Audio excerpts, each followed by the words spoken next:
Welcome to this week's edition of It Is Chaile Time. Tsepo, we miss each other again. Hey, You're busy, eh? Yesterday we were at the CCMA at the same time, different locations. different locations. Yeah, we've been What you busy. up to? But yesterday it was actually I laughed yesterday because the union did not pitch. It was a Section 73. So the company confirmed that they did pay whatever that was owed in terms of salary to the employees, even though it was paid late, but they paid. So I think that's why employees did not pitch. But no, it was like 9:30. So It was the case of 9 o'clock. yes, then I'm like, Commissioner, is there something? I know that there is something that he must give. Because the commissioner will give you like 30 minutes time Yes, for but the now- employee to pitch. Remember Joburg, CCMA, they don't phone you or check with you. 30:30 they issue certificate and then you leave. But other CCMAs, they will call the employee or the employer if the employer is not there. Are you aware of today's case? Where are you? How You know, it's far? very good, CCMA Witbank, eh? Emma Glennie are very good with that, phoning. And Even in sometimes Umtata. trying to phone you and to settle disputes Over the phone. Even in Tata, they've done that those guys with me are once. brilliant. They've done. So now, I know that I have to get something, but Yes, you must sit upstairs to them. so, so I'm like, Commissioner, is there something that I have to wait for? The commissioner's like, hey, so you just want to run out of here? I'm like, the stairs in Joburg, they know me very well. Those staircases in Joburg, they know me very well. But I issued the certificate and then we ran. So, yeah. What have you been up to? I think you also went to KZN some point. Last weekend, labor law training at a company in Durban. They can't make training during the week, so we do training over weekends also, but it was labor law training, IR training, chairing and initiating disciplinary inquiries. It was awesome. It was actually, I really enjoyed that specific program. You see, on that program, I don't only teach you law. Yes, obviously we touch law. So I start off with the employment relationship, okay? And I introduce the parties really to the other side. To the employers, I introduce the employees, who are the employers. In terms of, what their frustrations and challenges are in the employment context, we will then go on to dismissal law, thereafter the laws of evidence. We go through the process and the procedures of disciplinary hearings. We deal with cross-examination and obviously a mock-up disciplinary hearing too. But the nice part is I don't have my cricket ball here now, but I've got a ball that I throw up and down. So then every now and then I'll just throw the ball to somebody. I call it the dark arts of labor law. So I also introduce the people to my world. Yeah. You know, when you are operating in labor, you need to pay attention. You need to be awake, Jebs. So with this ball, there are many curveballs your employer will throw at you in life in terms of the employment context. You won't know what he's doing. We'll talk about it now. But anyway, your employers will throw curveballs. They will do things which may be illegal. They will do things which seem on the face of it to be illegal, but it's not. But you are not aware of these things, And I bring it to the attention. I create awareness in terms of dispute resolution, how lawsuits really look like in practice. Because you can romanticize about law and you can consult your Google lawyers. I love those with Google lawyers. But in practice, it's quite different, yeah. But do you think they understood now? We're not going to struggle anymore. I don't know if they understood because the mouse was like this. Because They were shocked. Last year we had But employers can sometimes be up to. last year we had a struggle whereby we'll find someone from the company being scared to come and initiate a hearing because now he is friends with the alleged offender or something. So I'm wondering if now after that training, now they did understand. They enjoyed it very, very because I think well. I'm doing two, if not two, of the hearings again tomorrow. I definitely think there will be a huge improvement in how they conduct or initiate these inquiries. But anyway, what are we talking about today? We're talking about UIF, Ooh. Unemployment Insurance Fund. I always look out for my people on the ground. In most cases, when we do, people will say, you sit there, yeah, you're talking employers, but once in a while, I check out on my people because, I'm a comrade, you see. In this training, people start asking questions. The one guy was sitting there says, Toby, I've got a question. My previous employer, I was on many fixed term contracts, but at one stage when the last one expired, he did not agree to a renewal. He didn't want a renewal, but obviously he wanted his UI-19 form. You know what the employer said, Chaile? If you want a UI-19 form, you must resign. He's asking me, why will they ask to resign? Is that legal? Is that the way how to do things? I told what I told him? The employers asking you to resign so you can obtain UI-19 forms because they were deducting UIF from your salary, but they never paid it over to the Department of Labor. Okay, because they know if you resign, you can't claim UIF. Okay, and obviously they didn't do it, so now they say you must resign.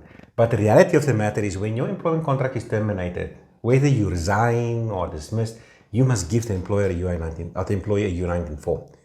So the fact that you didn't approve or agree to a new extension of your contract, they must give you a UI-19 form. It is just that they're not obviously concerned that you're going to run to the Department of Labor to claim UIF and they never paid the money over. So if you say on that tick box on UI-19 resigned, the Department of Labor is going to chase you out and say, listen, you're not going to get a cent. Now this is... You see the ball? This is why they look like this. This is the interesting part, because I also had a query. A friend somewhere, I think it was on Facebook, she sent me a long inbox asking me that, yeah, but my UI-19 UIF was being deducted on my salary every month, and then when they terminate my contract because it was a fixed term, when I go to the Department of Labor says, Aiko. You know that Facebook, WhatsApp? Yes. Yeah, no, Aiko. But Chaile, it's not just UIF. It's also benefits like Provident Fund. Yeah. How often, for years, companies will deduct Provident Fund, even SARS, PAYE, they will deduct it now, but they won't pay it over. And one day when you retire, you go claim Provident Fund. And then what's up? And then Alex Forbes says, they haven't paid us for 10 years, but they deducted the money from your salary. Yeah, but now it is also advisable for employees, to once in a while check if their company is compliant with that, because I'm thinking now a lot of things like injury on duty. I'm thinking your maternity leave, and now this parental leaves, they're becoming more and more and more. There's becoming more of them now. Apparently, when you want to adopt a child now, you can take some sort of and it's long. Mm-hmm. And then who's gonna pay for that? You see, now the companies UIF must pay for those kind of leaves. But now, hey man, that's not okay, man. It saddens me, I don't normally use emotions but this one, it touches me because you relax, you know that yes, my contract came to an end. Now at least I've been contributing and the company's been contributing, so I can go and claim this money. And this money can cover here and there whilst I'm still looking for a new job. And when you get there, what's up? There's this guy. It's bad, but I think the title of this week's going to be UIF, what's up? There's the title for this week's Charlottetown. UIF, what's up? That's a good one. But I did a little bit of reading and see what are the consequences when it comes to a company not paying or not registered. Actually, they can be hectic fines. They can be even getting close to someone being in prison, someone who must be in charge of it. But now the question is the owner of the business going to take responsibility, or is going to look at somebody in the HR, or I don't know how now we're going to look into this. No, what's going to happen is probably the owner will take responsibility after he fired the HR. You know most how it works. And then he's going to do the jail time or community service or whatever. I'm just joking. What I'm trying to say, it's always HR's fault. HR's fault. Let me do a bit of a reading here. It says legal penalties if the company is non-compliant with UIF regulation. It can result in a legal action. Employers who fail to pay UIF contribution may face fines, penalties, or even imprisonment.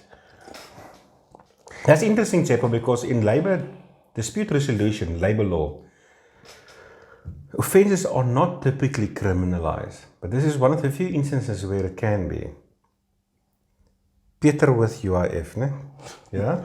Individuals found guilty of not paying UIF may be subjected to a community work or any other legal consequences. I think there can also be a reputational damage. Not paying UIF contribution can tarnish an employer's reputation and may lead to the negative perception among employees, potential employees, and the general public. Reputational damage can have a long-lasting effect on a business or individual standing in the community. So I think, I don't know, when you are employed and then you sign a contract, you are given some sort of a certainty that, you know what, I got a job. At the end of the month, you're getting paid. Your pay slip comes and it says this deduction, this. I don't think people will randomly say, should I go and check or should I log in? Because I think there's a link where you can just log in and check. We will drop the link. But also, employee can just go to the Department of Labor. They will sit in a queue for an hour or two. Eventually, you speak to agents, and I always like this. Then the agents start phoning the employer, and I can only imagine. Oops, ouch. Yeah, but remember, when you are employed, remember, let's say you stay for 6 months now. You are not employed. You are unemployed. You are looking for a job. Then you get a call. You are studying on you attend. You go for an interview. You impress, and then you say you're starting your job on Monday. They give you a contract. First month you get paid. Now those kind of things, they're not there in your head. 12 months down the line, maybe the company is closing down, retrenchment, God forbid, whatever happens. Now you are being issued with your severance pay, whatever. Now you must go and claim your UIF. That's the only time you find out. You understand? But you know why employees are not mindful of this is because of fiduciary duty. We always talk about the fiduciary duty of an employee towards the employer, but it works both ways. Okay, and an employee, they enter into this relationship in good faith, trusting the employer. But Chaile, it's a good point you're making. Employees must follow up on these things. At the end of the day, and this is not an excuse, but it is a bit of reality too. A lot of employers are struggling, So I suppose that's the reason why they don't pay over SARS, the PAYE and the UIF and all these kind of things. Some are crooked. It's not, no, some are crooked. Some are crooked, I will tell you. But what I'm trying to say is we live in an era of corruption. Yeah. So you must check up. As an employee, you can't just be laxy-daisy about this whole matter. I mean, yes. And my other worry is, the person is out of their job. Let's say the person is dismissed. And she or he doesn't challenge the company because they admitting to their misconduct. And then how long should one wait for their UI-19 from the company to be filled in or something? The UI-19 form? Yes. Well, normally upon termination, it must be done, Normally. Yes. Do companies do that? Many do. Some.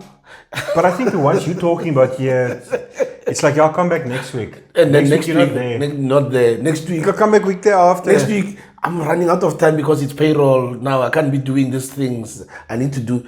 Come next, then it's 2 months down the line. The poor person, he's unemployed. Yes. Yeah. He never challenged the company or anything because they committed that misconduct. They are dismissed. Fairly so. Everything went well. Now, why are they being delayed now on getting what is due to them? Because it's their own contribution that is there. You understand? It's sad. But again, there are recourse. I mean, if you go report the employer to the Department of Labor, they help you. Yeah, they do help you, but some they take time.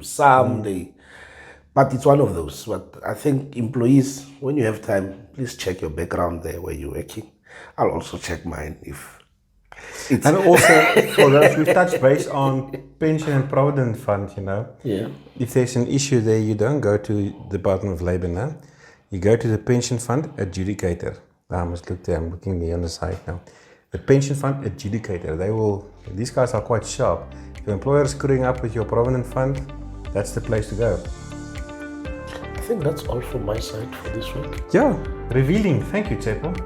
Yeah, it's exciting. Anyway, that is all for this week in edition of It is Chaile Time. And please don't forget to like and to subscribe there at the bottom. Put your comments. And put your comments. And if you had experienced something of this nature, maybe we can have a conversation and respond where we can. Have you experienced this before? You go claim UIF and what's up?